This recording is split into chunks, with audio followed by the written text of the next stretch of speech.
और मैं आप सबके माध्यम से दिल्ली के लोगों को बताना चाहता हूं कि हमारी सरकार बनने के बाद हमने निर्णय लिया है, जो भी दिल्ली का निवासी मतदाता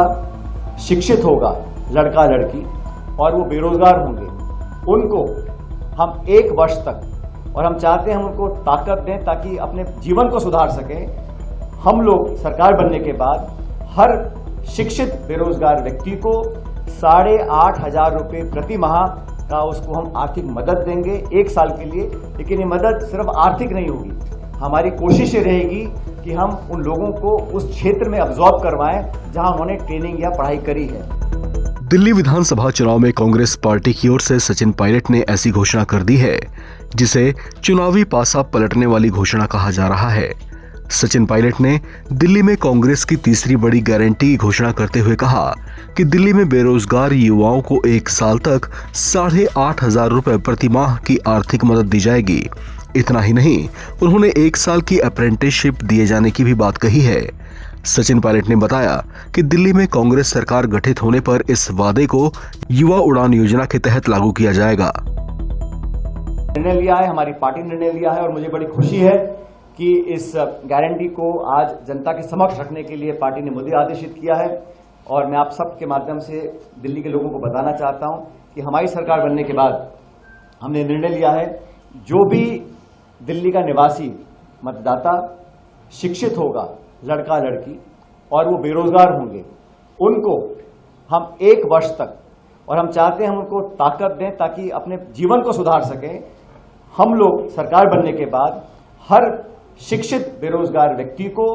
8,500 रुपये प्रति माह का उसको हम आर्थिक मदद देंगे 1 साल के लिए। लेकिन ये मदद सिर्फ आर्थिक नहीं होगी, हमारी कोशिश ये रहेगी कि हम उन लोगों को उस क्षेत्र में अब्जॉर्ब करवाएं जहां उन्होंने ट्रेनिंग या पढ़ाई करी है। कंपनियों के माध्यम से, फैक्ट्रीज के माध्यम से, संगठनों के माध्यम से, उनके माध्यम से 8,500 रुपये प्रति बेरोजगार शिक्षित नौजवान को हम देंगे। और हमारी कोशिश रहेगी कि हम दिल्ली में जो उद्योग हैं, फैक्ट्रीज हैं, कंपनीज हैं, उनके माध्यम से वो पैसा दें ताकि वो लोग, अगर उनको आर्थिक मदद मिले, उसके लिए वो काम कर सकें, अपनी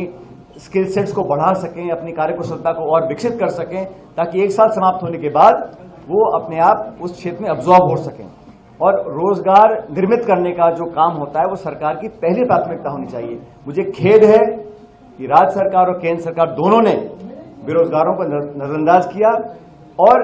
जो निवेश होकर, उद्योग लगकर पढ़े लिखे बच्चे बच्चियां रोजगार पा सकते थे, वो कई साल तक मौका देने के बावजूद ये दोनों सरकारें काम नहीं कर पाई। और कांग्रेस ने, चाहे वो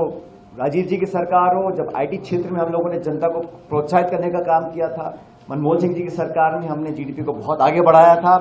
और मैं खुद उनके साथ सरकार में मंत्री था, तो आईटी के क्षेत्र में, टेक्नोलॉजी के क्षेत्र में बहुत हम लोगों ने काम किया था। दुर्भाग्यवश आज जो राजनीति दिल्ली में हो रही है वो सिर्फ मीडिया मैनेजमेंट की है, आरोप प्रत्यारोप की है, अपने आप को बड़ा साबित करने की है,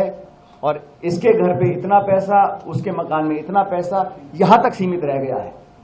और इसलिए लोग एक बेहतर विकल्प चाहते हैं, और मुझे पूरा विश्वास है कि 5 फरवरी को लोग हाथ के निशान पर और कांग्रेस पार्टी को, हमारे इतिहास को, हमारे वर्तमान को, हमारे विजन को, हमारे एजेंडा को पसंद करेंगे।